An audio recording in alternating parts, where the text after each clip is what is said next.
Facts. Yeah, facts. We tell you facts. All the facts. So yeah, guys, we're talking about Don't Look Up. It's really interesting, honestly, that this got so many bad reviews, but that does not shock me.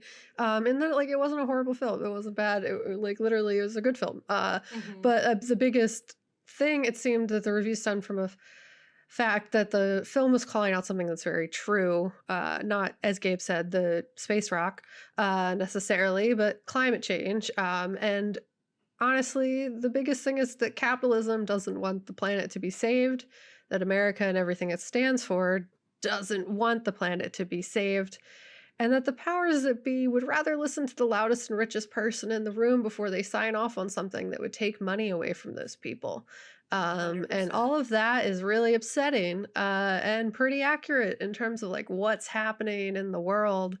And like there was a climate summit recently, which I'll get into, that was like just really ridiculous in that like there was lots of good things that happened, but also was lobbied by or like delegated by like a ton of fossil fuel like people, and gross. like they were the biggest How attendance. dare?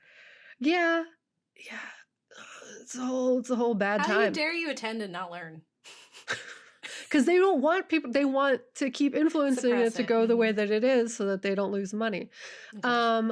But essentially, yeah, like the way the system is currently set up is that it's not set up to listen to scientists. It's not set up to actually do anything urgent about the growing problem that we're facing. It's literally to just continue the status quo because that's what's convenient and that's what makes them money.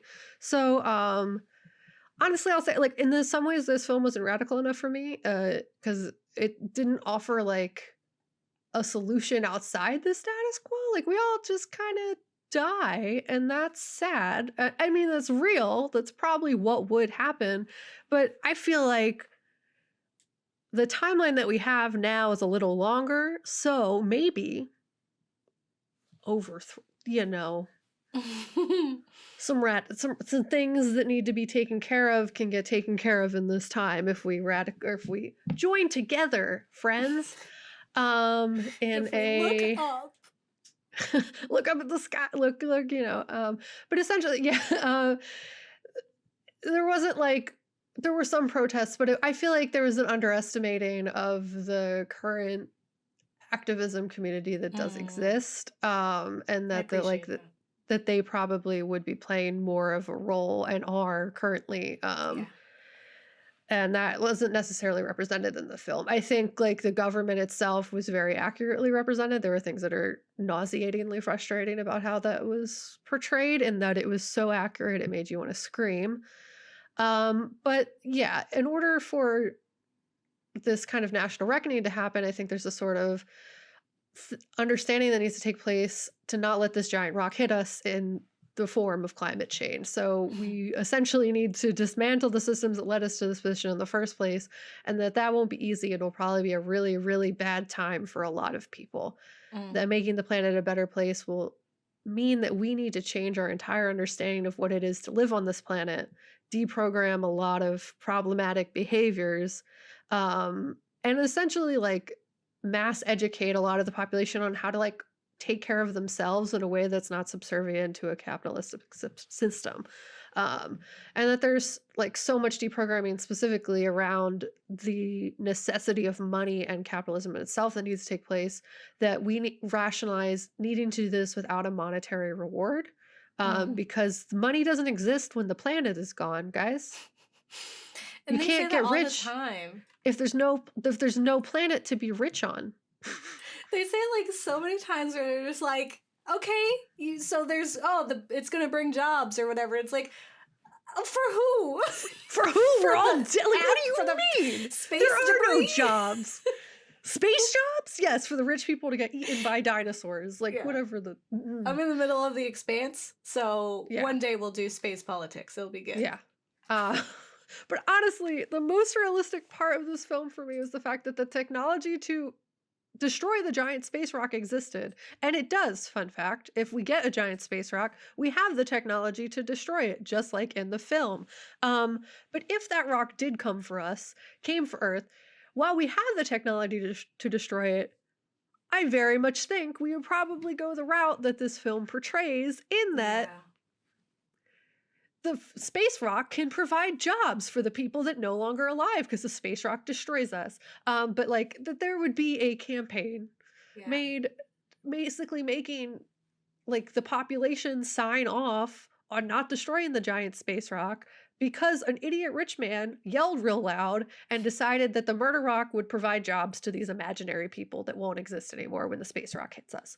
Because there's diamonds and other rocks inside of the space rock that are worth lots of money. Yeah, we put worth on those rocks. Yeah. Worth more than the people on this big rock. Yeah, and they even blatantly admit that they've sucked this planet dry of all of its natural resources, so like what other thing can we go get than this space rock filled with natural resources? And that was just really frustrating in that it was like super accurate and in a nauseating way that made you want to like slam your head into a wall. Yes. But our enemy in this current fight for climate change is that man. Is that rich butt hat, because I wrote a curse word, who literally only sees dollar signs and not like people or the planet or anything in relation to that. So for if you don't believe me, there are scientists who really agreed with the portrayal in the film. There's an article called "I'm a Climate Scientist. Don't Look Up Captures the Madness I See Every Day" by Peter Kalmus in The Guardian. And they go into this, it's a long quote, so I apologize. But they say, this film is about how humanity would respond to a planet-killing comet. It's a film about how humanity is responding to a planet-killing climate breakdown. We live in a society in which, despite extraordinarily clear, present, and worsening climate danger, more than half of the Republican members of Congress still say that climate change is a hoax, and many more wish to block action, and in which the official Democratic Party platform still enshrines massive subsidies to the fossil fuel industry, in which the current president ran on a promise that nothing will fundamentally change, and the Speaker of the House dismissed even the most modest climate plans as the Green Dream or whatever, in which the largest delegation of the COP26 was the fossil fuel industry, which is the climate thing I talked about. And that the White House sold drilling rights to a huge tract of the Gulf of Mexico after this climate summit, in which world leaders say that climate change is an existential threat to humanity, while simultaneously expanding fossil fuel production, in which major newspapers still run fossil fuel ads, and climate change news is routinely overshadowed by sports, in which entrepreneurs push an incredibly risky tech solutions and billionaires sell the absurdist fantasy that humanity can just move to Mars. That was all too real. Yeah, it's like all, and they're okay. In that quote, there are links to all of those things, and that will be in our blog, so you could read that and feel very upset, like I did. And the reality is pretty glaring, and we likely won't be moving to Mars. I think that's something that like everyone needs to really wrap their mind around. And also that we won't likely be on the spaceship that takes all the rich people to another planet when this one is decimated. When Wall-E happens, we stay here. We don't get to go to the new planet. It ain't us. The people who get to go to the planet is Jeff Bezos and his penis rocket, Elon Musk and his penis rocket, and any other rich person who decides like they really like the penis rockets and want to go to space because this planet's dead now. So the majority of the people will be left behind. We will be left here, and that should outrage people way more than it seems to. Something that we cover on our Unearth episode is the danger of fracking and the insistence of doubling down on fossil fuel despite their direct correlation with climate change. And instead of seeking out like new, better energy resources, there's this eerie and terrifying insistence on letting things remain how they are, with a blatant disregard for the fact that things how they are aren't working. The inconvenient truth is that what has been shouted at us by scientists for years, by native populations for years, by climate activists for years, with the same level of shock and disgust when the urgency is laughed off by those in power, has been this has been happening. So the problem I had with this film, while there were some initiatives and led grassroots campaigns for change, they were honestly a little too passive. Like I feel like the foundation that we have here is doing something, and that we just need Yeah. to really be paying attention to it and like giving it the resources and making ourselves aware in a way that a lot of people aren't. So while there isn't a giant space rock, or I guess like there could be, but we have the technology to get rid of it or whatever. uh well, there is a necessity to move. And there are some people on the ground moving, and I have some of them highlighted in our blog. So we need to support their efforts. And speaking of, I actually learned of a strike that's taking place on March 25th from an organization called Friday for Future. They have a lot of information on their website, and I recommend checking it out. But essentially the gist of it is the catastrophic climate scenario that we are living in is a result of centuries of exploitation and oppression through colonialism, extractivism, and capitalism, an essentially flawed socioeconomic model which urgently needs to be replaced. A system where rich nations are responsible for 92% of the global emissions, and the richest 1% of the world populations are responsible for double the pollution produced by the poorest 50%.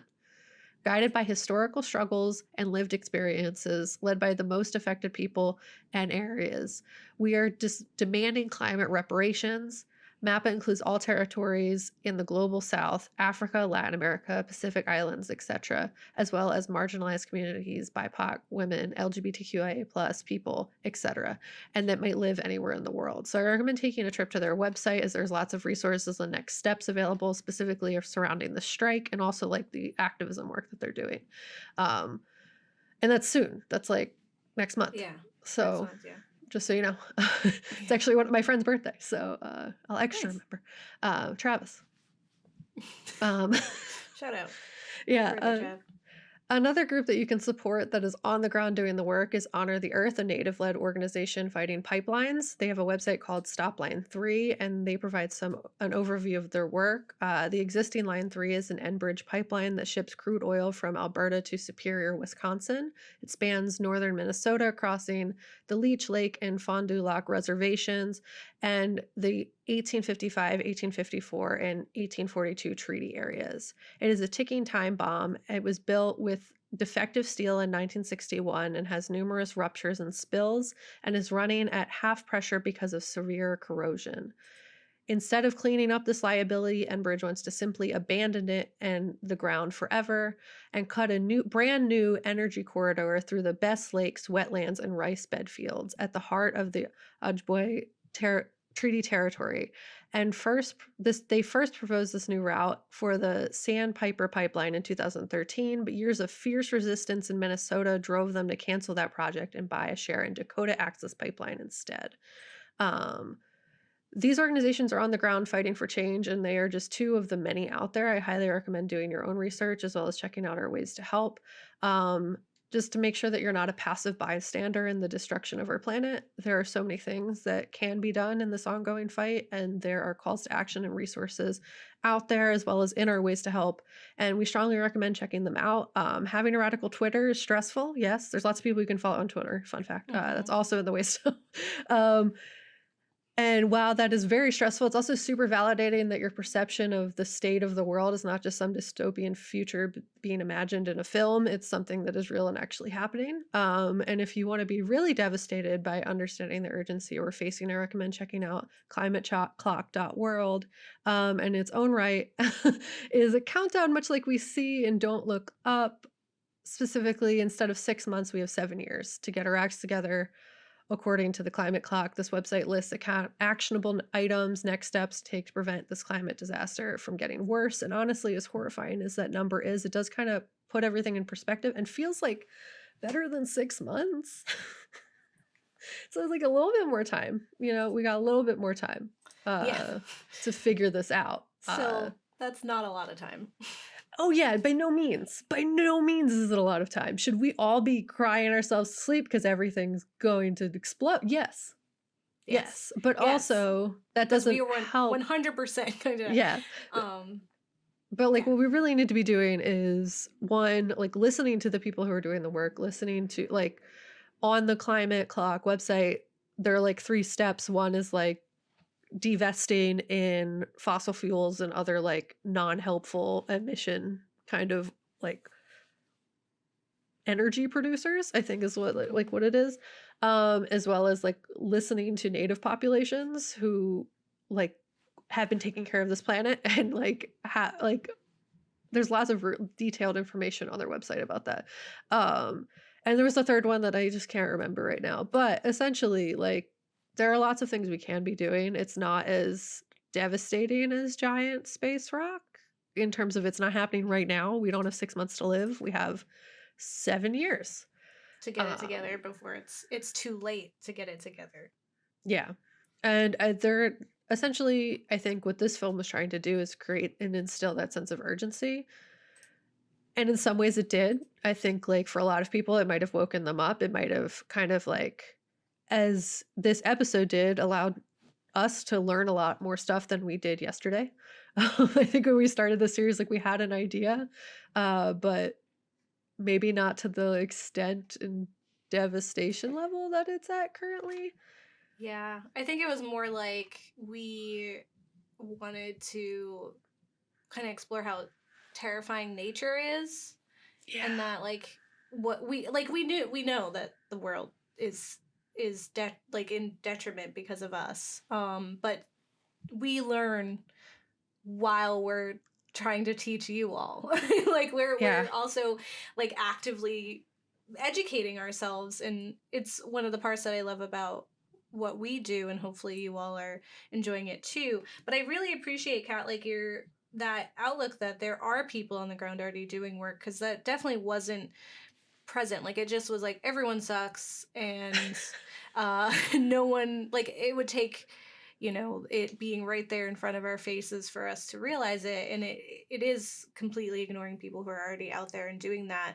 But there's also like there is like this defeatist part of it that is really interesting. And there's, when I was watching it, there's like this rumor that which we all have, like we all have this same mythology that there's a ship, like an ark, right, that will take all the rich people away and protect them. And when I was watching, I was like, when I heard that, I was like, what if there's a film where where we think the world is ending, and not like, especially from a natural disaster, we think it's at the the end where we can't do anything to fix it. Maybe it's up against the 7-year situation, and all the rich people are like, okay, well, we found out, we found this Goldilocks planet, we're gonna go terraform it, and they get in a ship and they leave, and then the world doesn't end, and we are just so much better off because all of those people are gone, and we can actually do the work that we need to do. And I was like, what a lovely world. And I was I think that would be a really great movie, and we should make it. I was like talking to our friend Wimoto Nayoka of Dusky Projects about that, and I was talking about just like this whole series, and she got really excited because she was saying she just watched this video in this like conference about from the Natural Resources Defense Council that held this like conversation about climate change emotions, or climate emotions in film and TV, and they called it More Than a Feeling. And they had this like contest where they had all these different people write, and it was generally BIPOC people writing, essentially called Rewrite the Future, where they were writing like these future, like an Afrofuture and future visions, but the goal was to highlight a problem and then show how we fixed it. So not like to be defeatist of like, okay, yeah, climate change is real, it really sucks, and now the world's over. It was like it was like an anti-apocalypse. It was like the earth, like the sun, like we were running out of, our ozone layer, the sun is here, what do we do? Like, how do we, strive? And so there actually, she said there was, because I told her that, I was like, what if we had this scenario? She was like, there was a story in it, that was about the rich people just like wally off the planet, and then we make it better because we're like, oh good, we don't have to have capitalism anymore, and like the wealth can be redistributed because it's make-believe wherever they're going too. Yeah, and, like they don't take it with them. Yeah, instead of like 5 people in the world having like 80% of the wealth, everyone has the wealth and we can fix it for each other. And it was like, it was so exciting to see. And I was like, okay, so clearly the thought is there, and there's other people who feel this way, and yes, we need to 100% make it. I got to write this whole thing. But it was what I really appreciated from this NRDC thing was this idea of like, it isn't as like world ending as like it is. Like we need to feel important about it, but the fact is that it's not like already done. Like it's not over, right? The battle is still happening. We have more than 6 months. We can still do it. We can still make a change. And I think like for this whole series, the biggest thing that we have been trying to say and what we do whenever we have our show notes is that there are ways to change it. There are like we want you to feel sad.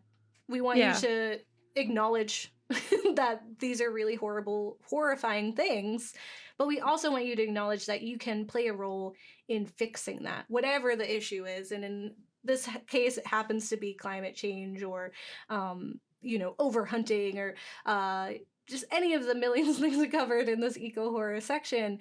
It's truly terrifying, but it also is something we can change.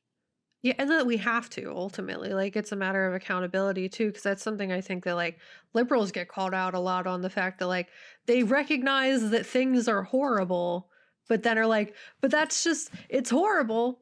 And it's like, no.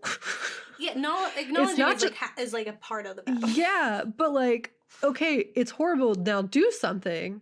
And especially like, I think like when tying it back to like native populations, or it's like, they're like, you can't just, you did this, like not you specifically, but like what colonialism did this, imperialism did this, white people did this, and that you can't just be like, it sucks, all right, oh no, you did it, it's your you need to fix it, or like get out of the way so that it can be fixed.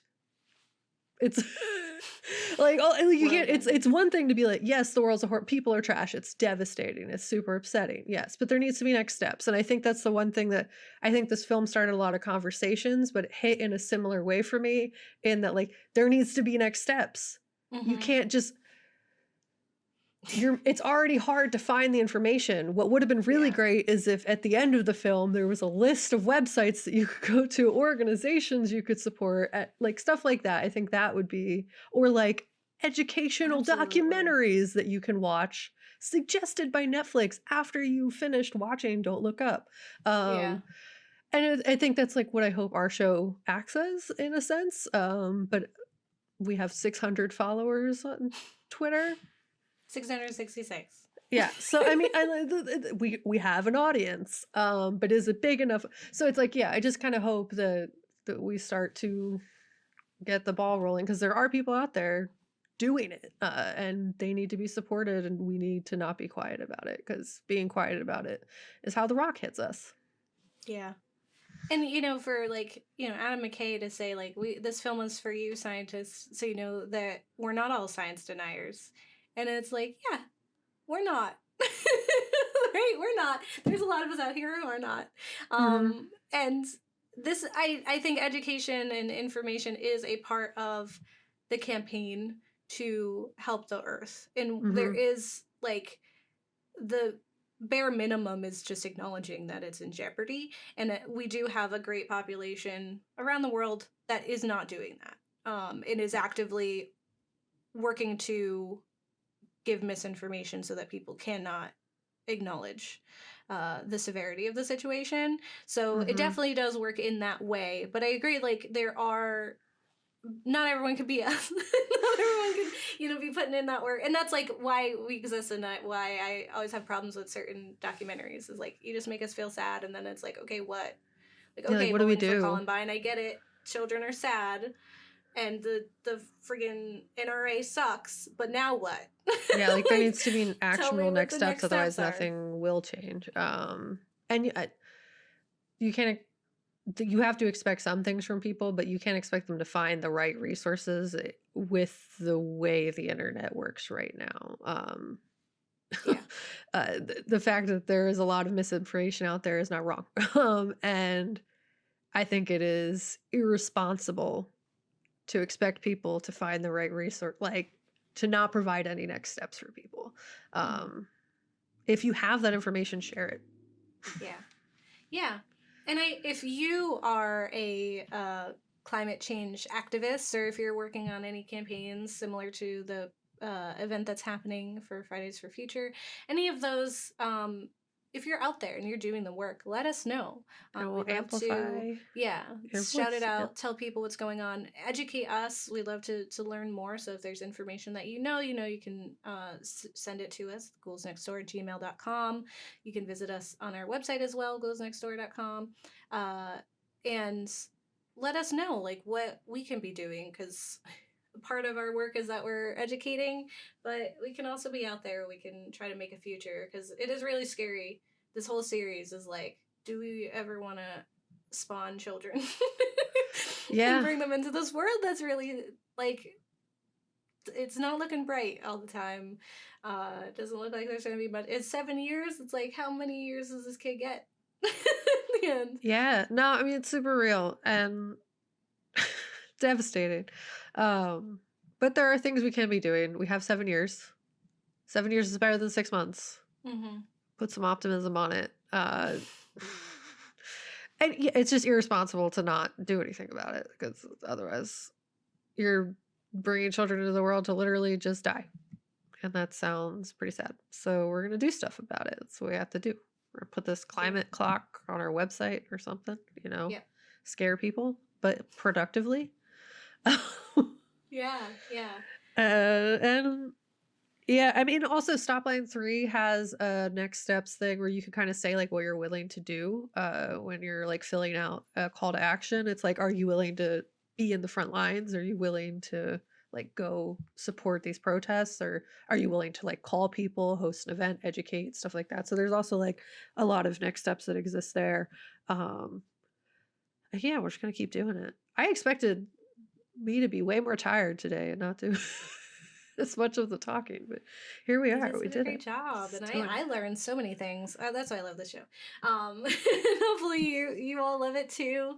Tell your friends, maybe they'll get inspired. Definitely check out the film Don't Look Up. It is long, but it doesn't feel like that, because you're really like, oh God, like what? Like every time you're like, okay, the movie should be over now because we figured it out. We're moving to the next thing, and then you're like, oh, okay, no, the world just sucks. Got it.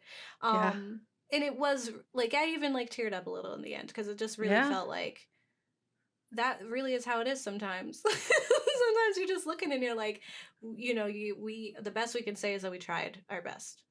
And just make sure that you can say that at the end, right? So do it. And definitely check out the video to watch for the panel that was discussing those different stories and everything. And share with me anything like that, because I think it's super exciting. But with that being said, don't get married. Oh, your kids. Marry your kids. Do you have them? Are you leaving behind? How's your spawn gonna go? The planet's gone. Yeah, where's your spawn? Where are you gonna spawn? Yeah. Do it. Yeah, like the. I still love the snacks. Like, he is the attorney general for the government. But he charges for snacks. That's what capitalism is. That's what capitalism. It's like the planet. It's here. We shouldn't have to pay for the stuff. It's free. It's Water free. is free. Yeah. Air is free. Yeah, but existing is free. Your house free. All this should be free. Food, he's a Secretary free. of State, but he charged for snacks. He didn't have to charge for snacks. They were free. That's everything here. Everything is free, and they charge us for snacks. And the snacks is life. Yeah. Connect the dots. Okay, bye. If you want, I can quickly add like a goatee to myself. I probably could easily do that. That's if you want to.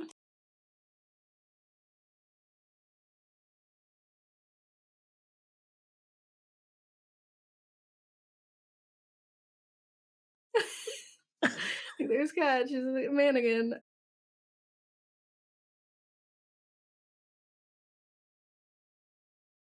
Yeah, oh my God, it's so good already. It's ridiculous. Because I already look like him, because we're both just white people.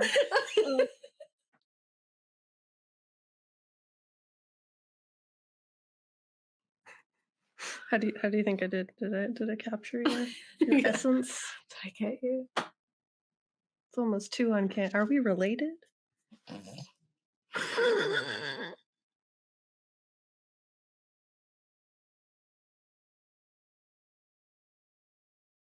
A part of the I look just like this man. It's a little ridiculous, but it's there. Yeah. I love it. I Thanks, love it. man. Thanks. My beard connects, so. That's fine. I forgive you.